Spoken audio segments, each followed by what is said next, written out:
Media మిత్రులందరికీ నమస్కారం. ప్రజలను బాధడంలో, ప్రజల పేరు చెప్పి అప్పులు తేవడంలో అటు టీడీపీ కూటమి, ఇటు వైకాపా పార్టీ దొందే. టీడీపీ కూటమి అధికారంలోకి వచ్చిన ఈ 7 నెలల కాలంలో అనేక విధాలుగా ప్రజలను బాధడం జరిగింది. దాంట్లో ముఖ్యంగా 4 అంశాలు. ఒకటి, సర్దుబాటు ఛార్జీల పేరుతో విద్యుత్ వినియోగదారుల మీద ఈ 7 నెలల్లోనే 15,485 కోట్ల రూపాయల అదనపు భారం టీడీపీ చంద్రబాబు ప్రభుత్వం మోపడం జరిగింది. ఇది స్మాల్ అమౌంట్ కాదు. 15,485 కోట్ల రూపాయలు సర్దుబాటు ఛార్జీల పేరుతో. That is number 1. నంబర్ 2, బహుశా రేపు 1వ తారీఖు నుంచి కానీ లేకుంటే అతి త్వరలో 20% రిజిస్ట్రేషన్ ఛార్జీల పెంపు జరగబోతా ఉంది. అటు భూముల మీద, గృహ భవనాలు, నివాస భవనాల మీద, వాణిజ్య భవనాల మీద, అపార్ట్మెంట్ మీద, ప్లాట్ల మీద, అటు గ్రామాల్లో, పట్టణాల్లో, నగరాల్లో 20% రిజిస్ట్రేషన్ ఛార్జీల పెంపు జరగబోతా ఉంది. నంబర్ 2. మూడవది, నగరాలు, పట్టణాలలో త్రాగునీటి సరఫరా మీద యూజర్ ఛార్జీలు వేయబోతున్నారు. అది మూడవది. నాలుగవది, ఈ లోపల రాజస్థాన్లో జరిగినటువంటి జీఎస్టీ కౌన్సిల్ సమావేశంలో మన ఆర్థిక మంత్రి పయ్యావుల కేశవ్ గారు రాష్ట్ర ప్రభుత్వం తరపున ఒక ప్రపోజల్ పెట్టాడు.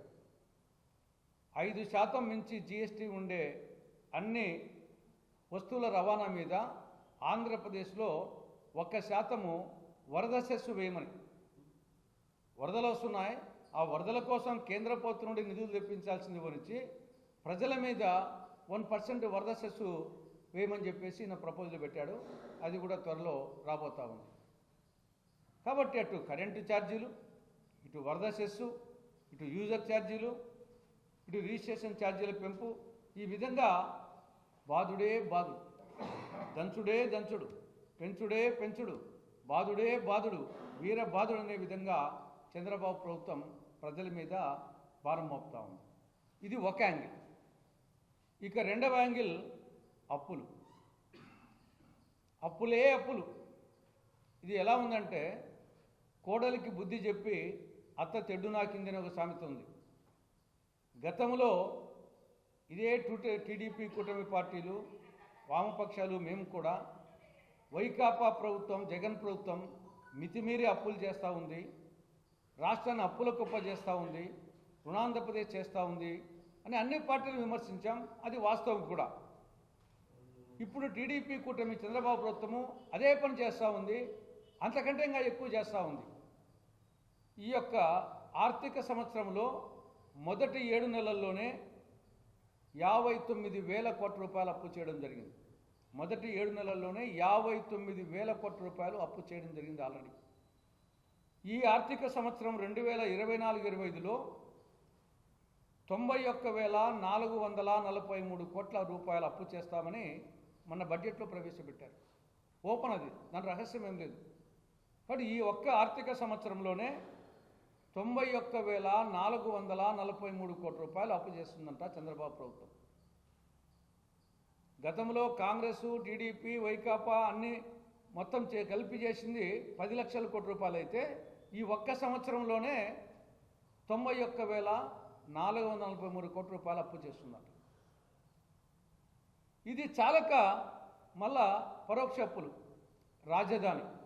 రాజధాని అమరావతికి విభజన చట్టంలో సెక్షన్ 94 సబ్ సెక్షన్ 3 ప్రకారంగా రాజధానిలో రాజ్భవన్, సెక్రటేరియట్, అసెంబ్లీ, శాసనమండలి, హైకోర్టు, మిగతా ఇన్ఫ్రాస్ట్రక్చర్ వీటన్నింటికి కేంద్ర ప్రభుత్వము గ్రాంట్ రూపంలో నిధులు ఇవ్వాలి. ఇది చట్టం. మే కూడా కాదు, ఇచ్చి తీరాల. అలాంటిది కేంద్ర ప్రభుత్వం నుండి నిధులు తెప్పించకుండా చంద్రబాబు ప్రభుత్వం అప్పుల కోసం వెంపలాడుతూ ఉంది.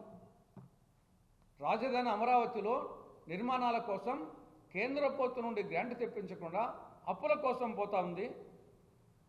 ప్రపంచ బ్యాంకు నుండి 6,796 కోట్ల రూపాయలు, ఏషియన్ డెవలప్మెంట్ బ్యాంక్ నుండి మరో 6,796 కోట్ల రూపాయలు, అడ్కో నుండి 15,000 కోట్ల రూపాయలు, జర్మనీకి చెందిన కేఎఫ్ఐ బ్యాంకు నుండి 5,000 కోట్ల రూపాయలు, మొత్తము 29,592 కోట్ల రూపాయలు అప్పు రాజధాని అమరావతిలోని నిర్మాణాలకు గాను చంద్రబాబు ప్రభుత్వం తెస్తూ ఉంది. కేంద్రం నుండి తెప్పించాల్సింది పోయి గ్రాంట్ రూపంలో అప్పు తెస్తూ ఉంది. అది ఏదో పెద్ద ఘనకార్యమైనట్టు, అప్పులు తేవడం ఘనకార్యమైనట్లు మళ్ళా పోజు కొట్టుకోవడం. కాబట్టి ఒకవైపు బాధుడు, మరొక వైపు అప్పులు. గతంలో జగన్ ప్రభుత్వం ఏం చేసిందో అంతకు మించి టీడీపీ కూటమి ప్రభుత్వం చేస్తూ ఉంది.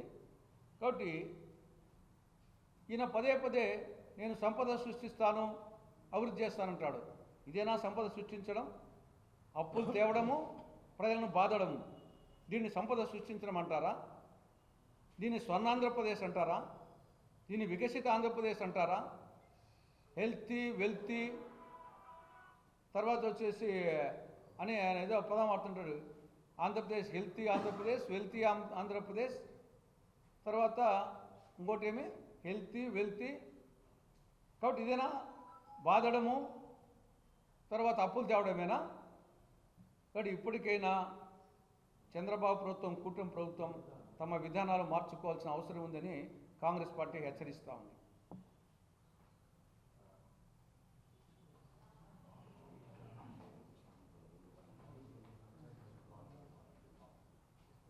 Healthy wealthy happy